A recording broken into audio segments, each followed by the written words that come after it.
बंदी छोड़ सतगुरु रामपाल जी महाराज जी की जय हो। परमपिता परमेश्वर जी की आप सभी प्यारी आत्माओं को, जो दास के साथ में तीन चार जो ग्रुप बने हुए हैं, साध संगति 1 2 3 और ज्ञानाधारी आत्माएं, इन ग्रुप में आप जितनी भी आत्माएं जुड़ी हैं, आप सभी को दास की तरफ से हाथ जोड़ के सत्संग। पुण्यात्माओं, दास ने सभी ग्रुपों में जो सेटिंग में एक ऑप्शन आता है कि केवल ग्रुप का एडमिन ही संदेश भेज सकता है, दास ने उसको एक्टिव कर दिया है। मतलब आज के बाद आप में से कोई भी भगत भाई बहन एडमिन के अलावा ग्रुप में संदेश नहीं भेज पाएगा। आप जी केवल संदेशों को देख सकते हैं, सुन सकते हैं, पढ़ सकते हैं। और ये परमात्मा की प्रेरणा से दास ने इसलिए किया है क्योंकि हम सब जीव हैं और बहुत समय लग जाता है परमात्मा के ज्ञान को समझने में, परमात्मा की विचारधारा को जानने में, और किस लिए परमात्मा आए हैं, क्या वो हमसे चाहते हैं, इन सब बातों को गहराई से जानने में। क्योंकि हम जीव हैं, हमें बहुत वक्त लग जाता है। खाली गुरुजी को परमात्मा कहना, खाली गुरुजी का जन्मदिन ना मनाकर उनका प्रगट दिवस मनाना और अपने आप को सत्सेवक कहना, खाली यही एक पहचान नहीं है कि हम बहुत अच्छे भगत हैं और हमने परमात्मा को समझ लिया, हमने उनके ज्ञान को समझ लिया। अब दास इन दिनों ग्रुप में देख रहा है लेकिन बोल कुछ भी नहीं रहा, क्योंकि मुझे बोलने का अधिकार भी नहीं है। क्योंकि दास को परमेश्वर ने प्रेरणा करके जो सेवा दी थी अपने भगत भाई बहनों को साथ लेके चलने की, संदेश देने की, वो है साध संगति। और उसके लिए परमात्मा ने व्हाट्सएप पे ग्रुप बनवा दिए, साथ में फेसबुक के ऊपर परमेश्वर ने शंका समाधान पवन दास के साथ इस नाम से एक ग्रुप बना दिया। और लगभग 5,000 से ऊपर आत्माएं दास के साथ में पिछले 3 महीने से उस ग्रुप में जुड़ी हुई हैं। और रोज़ाना 100 से 150 भगत भाई बहन उस ग्रुप में नए नए जुड़ते हैं। लेकिन दास के साथ में ग्रुप में जो भाई बहन जुड़े हुए हैं, अब अभी भी उनमें से बहुत सारे भगत भाई बहन बेहोश हैं, क्योंकि उन्हें पता ही नहीं कि हो क्या रहा है। इतने संदेश देने के बाद भी, इतना विस्तार से समझाने के बाद भी, कि भाई देश दुनिया की क्या परिस्थितियां हैं, दुनिया बारूद के ढेर पे बैठी है, कब आग लगा दे, कब बम फट जाए, कुछ नहीं पता। और हमने अपने आप को आश्वस्त मान लिया कि हमारा बाड़ा भी बाका नहीं होगा। भगत जी, भक्ति मार्ग है, यहाँ अच्छों अच्छों का बाल बाका हो जाता है। जो अपने आप में ये सोच के बैठे हैं कि हमारा तो बाड़ी बाका नहीं होगा, हम तो संत रामपाल जी महाराज जी की शरण में हैं, हम तो उनके भगत हैं। इस बात का डिसाइड आप नहीं कर सकते कि मैं संत रामपाल जी महाराज जी का भगत हूँ और मेरा तो बाल विवाह का नहीं होगा। इस बात का डिसाइड अध्यात्म करेगा, परमात्मा की मर्यादाएं करेंगी, परमेश्वर का विधान करेगा, संविधान करेगा। हम दिन में कितनी बार परमात्मा का विधान तोड़ते हैं, उनके नियम तोड़ते हैं, उनका संविधान तोड़ते हैं, हमें इस चीज़ का आभास तक नहीं है। और हम खाली गले में लॉकेट पहन के, हाथ में रक्षा सूत्र पहन के, सुबह शाम दोपहर की आरती करके या मंत्र हो जाएं तो वो करके अपने आप को निश्चित माने बैठे हैं कि मेरा बाल विवाह का नहीं होगा। पुण्यात्माओं, ऐसा नहीं है। 2014 बरवाला कांड के समय जितने लोग मरे थे, घायल हुए थे, वो भी यही सोच रहे थे कि हमारा तो बाल विवाह का नहीं होगा, पीठ पीछे परमात्मा बैठा हुआ है। और 2014 से लेके आज 2021 तक तकरीबन, ज़्यादा भी नहीं तो दास एक आपको आइडिया बता रहा है, आप लोगों को नहीं पता लेकिन दास आपको बता रहा है कि इन 7 वर्षों में, ज़्यादा भी नहीं तो कम से कम 500 से ऊपर भगत भाई बहन अकाल मौत मर चुके हैं।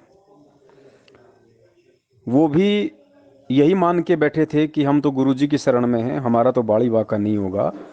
वो नामदान केंद्रों पे भी रेगुलर जाते रहते थे, महीने में एक एक या दो दो बार नाम भी शुद्ध करवाते रहते थे, तारीखों पे भी जाते रहते थे।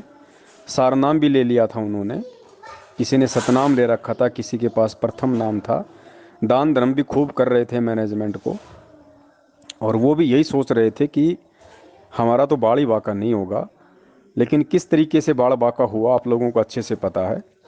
नेपाल की बहन आई, इसार की तारीख पे सुबह मटका चौक पे वो फांसी लगी हुई मिली। उसने भी यही सोचा था कि मैं तो भगवान की शरण में हूँ, मैं तो परमात्मा के दर्शन करने हिसार जा रही हूँ। उसने भी कहा था कि मेरा बाड़ी बाका नहीं होगा, लेकिन हो गया। कोटा का एक भाई था, हिसार तारीख पे गया हुआ था लॉकडाउन से पहले, खुद ही हिसार में ट्रेन के आगे कूद पड़ा और कट के मर गया। बिहार का एक भगत था, तारीख पे गया, वापस अपने गांव जाने लगा, अलीगढ़ के पास डब्बे में मरा हुआ मिला। पिछले साल महाराष्ट्र से 2 बस भर के और सारनाम लेने के लिए आ रहे थे रोहतक में। सुबह 3 बजे राजस्थान के नागौर में आगे काला सांड आ गया, ड्राइवर की झपकी लगी, क्या हुआ, और बस पेड़ से जा टकराई, भीषण एक्सीडेंट हुआ। 13 भक्तों की अकाल मौत हुई, जिनमें भगत और भक्तमती दोनों शामिल थे। 3 की तो गर्दन धड़ से अलग हो गई। और भी बहुत सारे भाई बहन हैं, सारनामी हैं, पंजाब के थे, हेमंत कुमार थे, और उन्होंने जहर पिया, मरे। और भी बहुत सारे भाई बहन हैं जो मर लिए अकाल मौत। तो वो भी यही सोच रहे थे कि भाई हमारा तो बाड़ी बाका नहीं होगा, हम तो गुरुजी की शरण में हैं। लेकिन आप गुरुजी की शरण में है या नहीं है, मैं गुरुजी की शरण में हूँ या नहीं हूँ, इसका डिसाइड मैं नहीं कर सकता, आप नहीं कर सकते। इसका डिसाइड परमात्मा का संविधान करेगा कि कौन भगत परमेश्वर के विधान अनुसार चल रहा है और कौन खाली विधान का ढोल बजा के और अपनी मनमानियों के हिसाब से चल रहा है। परमेश्वर हमें भगत बनाने आए हैं, और जब तक हम भगत नहीं बनेंगे तो हम परमात्मा के संविधान के अंतर्गत नहीं हैं। ये तो एक बेसिक फाउंडेशन है। भक्ति करनी है तो सबसे पहले भगत बनना पड़ेगा। सतलोक बहुत दूर की बात है, अभी सोचना मूर्खता होगी, क्योंकि सतलोक इतना आसान नहीं है। सतलोक जाना जितना आसान हमें लग रहा है, उस हिसाब से उतना ही टेढ़ा है। अगर इतना ही आसान होता तो अरबों खरबों, गिनती नहीं, दास तो एक आइडिया बता रहा है, अरबों खरबों युगों तक हम यहाँ गधे कुत्ते सूअर बन रहे हैं। क्या परमात्मा हमें पहली बार मिले? हमेशा परमात्मा मिलते हैं। खुद मालिक की वाणी है कि साधु सेती मस्करी, चोरा नाल खुशाल, मल अखड़ा जीतेंगे युगन युगन के माल। यहाँ युगन युगन शब्द परमेश्वर ने प्रयोग किया है। तो हम युगों युगों से इस कलयुग में भी परमात्मा की शरण में आ रहे हैं। हम अपने आप में ज्ञानी भी बनते हैं, बहुत बड़े चतुर भी बनते हैं, और हम सोचते हैं कि अब की बार तो बेड़ा पार हो ही जाएगा, लेकिन रह जाते हैं, क्योंकि हम भगत नहीं बनते, हम चतुर पहले बनते हैं। और भगत के 5 लक्षण बताए श्री परमात्मा ने: शील, संतोष, विवेक, दया, अक्षमा। और इन पांचों में से मैं भी आ गया, आप भी आ गए। मुझे नहीं लगता कि हमारे अंदर वो गुण होंगे। चलो 70% की तो हम बात नहीं करते, वो तो खुद कॉल एजेंट सतलोक आश्रम मैनेजमेंट हरियाणा के पीछे लग के बुरी तरह से बेहोश हैं। आज भी उन्हें होश नहीं आ रहा, और होश उन्हें आएगा भी नहीं जब तक उनकी कमर नहीं टूट लेगी। हम उनकी बात नहीं करते, क्योंकि 2014 से 2020 तक पूरी संगत की परीक्षा थी। वो 70% लोग फेल हो चुके हैं, जिनको पिछले 6 साल से समझाते समझाते हमारे कान बहरे हो गए, हमारी आंखों से धुंधलापन छा गया, हमारी उंगलियां घिस चुकी हैं इस मोबाइल पे चलाते चलाते, वीडियो बनाते बनाते। 6 साल बहुत होते हैं किसी भी आदमी को समझाने के लिए। 6 साल से अगर किसी गधे को भी पर्टिकुलर आप अगर कोई एक सब्जेक्ट पढ़ाओ, कोई एक बात उसको पढ़ाओ, तो वो भी पढ़ जाएगा, वो भी एक्यूरेट 6 साल में उसको जो ज्ञान दिया गया है, जो समझाया गया है, उसी अनुसार अपना काम करेगा। लेकिन परमेश्वर से तत्व ज्ञान लेकर भी 6 साल से भगत लोग नहीं समझ पाए, सही गलत का निर्णय नहीं कर पाए। वो 70% लोग उस गधे से भी गए गुजरे हैं, जो आज भी सतलोक आश्रम मैनेजमेंट हरियाणा के पीछे चल रहे हैं। नामदान केंद्रों पे जाते हैं, उनको दान धर्म ज्योति पाठ का पैसा देते हैं, लॉकडाउन खत्म होते फिर से तारीखों पे जाने की सोच बैठे हैं। उनकी तो हम बात ही नहीं करते। अब 2021 से 2024 का जो पीरियड है, ये पीरियड उन 30% भक्तों की परीक्षा का है, जो अपने आप को सतसेवक कहते हैं, जिन्होंने ज्ञान आधार से काफ़ी कुछ हद तक अपने आप को सतलोक आश्रम मैनेजमेंट हरियाणा और उनके पीछे लगे हुए लोगों में थोड़ा बहुत डिफरेंस दिखाया है कि भाई हम थोड़ा बहुत गुरुजी के ज्ञान आधार से चल रहे हैं, और हम परमेश्वर को परमेश्वर मानते हैं। हम उनका जन्मदिन नहीं मनाएंगे, क्योंकि मालिक की वाणी के अनुसार सतगुरु का जन्मदिन नहीं मनाया जाता। सतगुरु खुद परमात्मा होता है कि ना सतगुरु जननी जने जाके माँ ना बाप, पिंड भ्रमण से रहित है ना वहाँ तीनों ताप। या तो हम गुरु जी को सतगुरु कहना छोड़ दें, और अगर सतगुरु नहीं कहना छोड़ सकते तो फिर हम उनका जन्मदिन नहीं मना सकते। परमात्मा प्रकट ही होते हैं, लीला वो कुछ भी कर सकते हैं, ये जीव स्तर के बाहर की बात है। तो काफ़ी कुछ 30% भक्तों ने मैनेजमेंट और उनके पीछे लगे हुए लोगों से डिफरेंशिएट किया, अपने आप को भिन्न दिखलाया, उनको हम सतसेवक कहते हैं। लेकिन अब जो 30% सतसेवक हैं, उनमें से भी कितने हैं जो 2024 तक सुरक्षित रह पाएंगे भक्ति मार्ग पे, अपना बचाव कर पाएंगे? क्योंकि खाली परमात्मा परमात्मा कहने से ही बात नहीं बनती है। हम दास तो हम सब अपने नाम के आगे लगाते हैं, भगत तो हम सब एक दूसरे को कहते हैं, लेकिन कभी सोचिए, क्या हम भगत हैं? क्या वो दास वाले लक्षण हमारे अंदर हैं? आज इन ग्रुपों में कोई भी अगर कोई किसी को कोई बात कह देता है या कोई कुछ लिख के भेज देता है, तो पहली बात तो अगर कोई भाई कुछ लिख के भेज रहा है तो उसके निजी विचार हैं। उसने जितना परमेश्वर के ज्ञान को समझा है उस आधार से उसने अपने विचार पोस्टर, ऑडियो या वीडियो के माध्यम से उसने ग्रुप में डाल के अपने विचार व्यक्त कर दिए। अब बाकी लोग उसकी पूंछ पकड़ लेते हैं, उसका बतंगड़ बना लेते हैं। जबकि होना ये चाहिए कि भाई आप किसी भी चीज़ को देख रहे हो और किसी भी व्यक्ति ने अपने बुद्धि स्तर से अगर कोई चीज़ ग्रुप में डाल दी है, तो आप लोगों का फर्ज है उनको प्रेम से समझाने का। वो माने तो ठीक, ना माने तो ठीक, दोबारा आप बोलने के अधिकारी नहीं है। लेकिन किसी ने कुछ डाल दिया और आपने जल्दबाजी में उस पर कमेंट्स कर दिया, फिर सामने वाला भी हार नहीं मानता, क्योंकि भाई ये अहंकार है, ये अभिमान है, लगता है हमारी बेइज्जती हो गई। क्योंकि हम सब जीव हैं, ये दास किसी व्यक्ति विशेष को टारगेट करके नहीं बोल रहा है, क्योंकि मुझे पता है कि अभी इतनी सहनशीलता ना मेरे अंदर है ना आप लोगों के अंदर है। फिर उसको भी सहन नहीं होता, वो भी दो बातें बढ़ा चढ़ा के फिर बोलता है। फिर उसको सहन नहीं होता, फिर वो भी दो बातें बढ़ा चढ़ा के बोलेगा कि मैं इसके ऊपर हावी रहूं, मैं नीचे ना गिर जाऊं। तो भगत जी, ये तो एक दूसरे का समय बर्बाद करना, सांसें बर्बाद करना, और एंड में मतलब कोई निकलना नहीं उन सब बातों का। तो बताइए हमारे अंदर वो संतोष कहाँ है, धैर्य कहाँ है?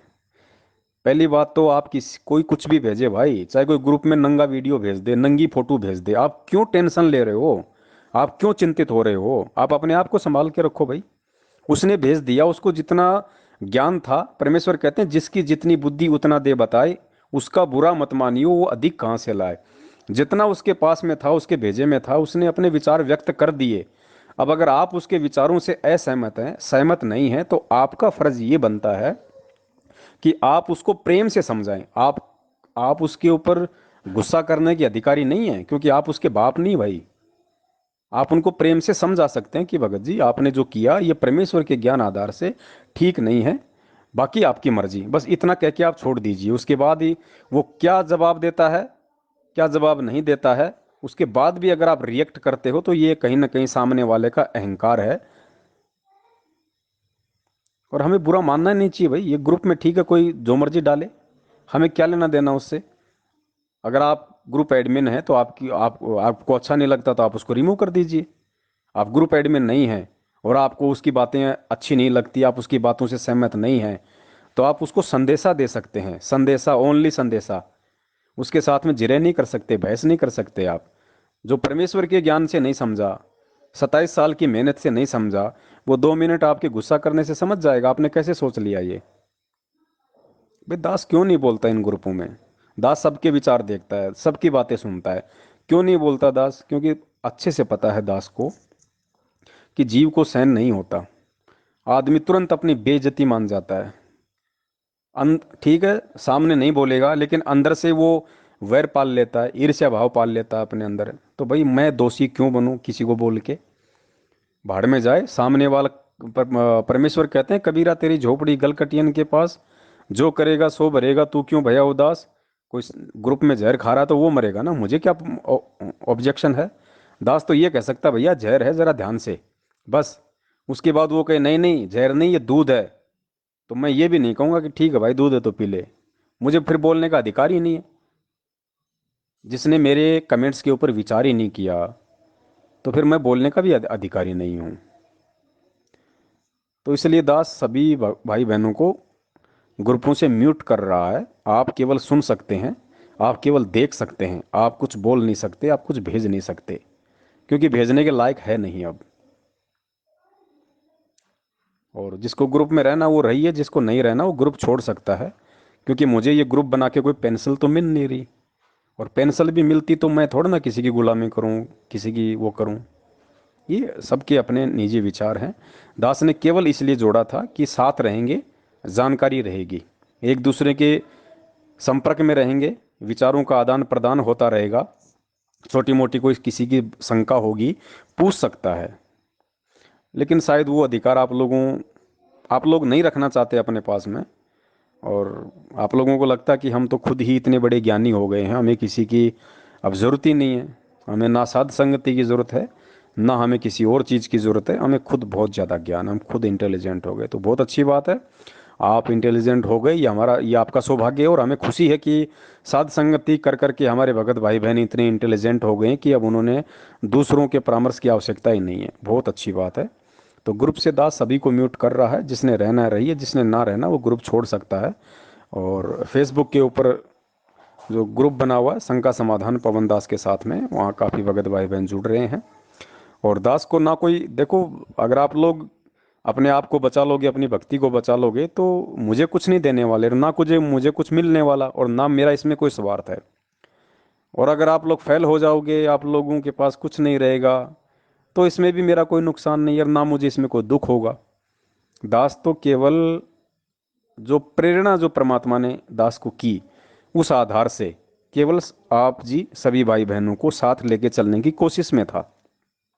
और दास तो अपनी कोशिश करता रहेगा भाई, चाहे कोई समझे या ना समझे, ये मेरा विषय नहीं है। और ना ही ये कोई एग्रीमेंट है मेरा परमात्मा के साथ या किसी और के साथ में। समझे या ना समझे, ये तो सामने वाले के संस्कार के ऊपर निर्भर करता है। दास की सेवा, दास की ड्यूटी सबसे पहले अपनी भक्ति है, उसके बाद में कुछ समय बचा तो भगत भाई बहनों के साथ में संगति है, वो मेरी चलती रहेगी। फेसबुक पे लाइव हर संडे को परमेश्वर की दया से चलता रहेगा, और नए नए टॉपिक परमात्मा ऐड करवाएंगे। 3-3 घंटे की वीडियो से अब दास केवल 20 या 25 मिनट तक की वीडियो पे आएगा रोजाना, संडे को, इससे ज़्यादा नहीं। और जो भाई जुड़ना चाहे अच्छी बात है, जो ना जुड़े अच्छी बात है, जो समझना चाहे अच्छी बात है, ना समझना चाहे अच्छी बात है।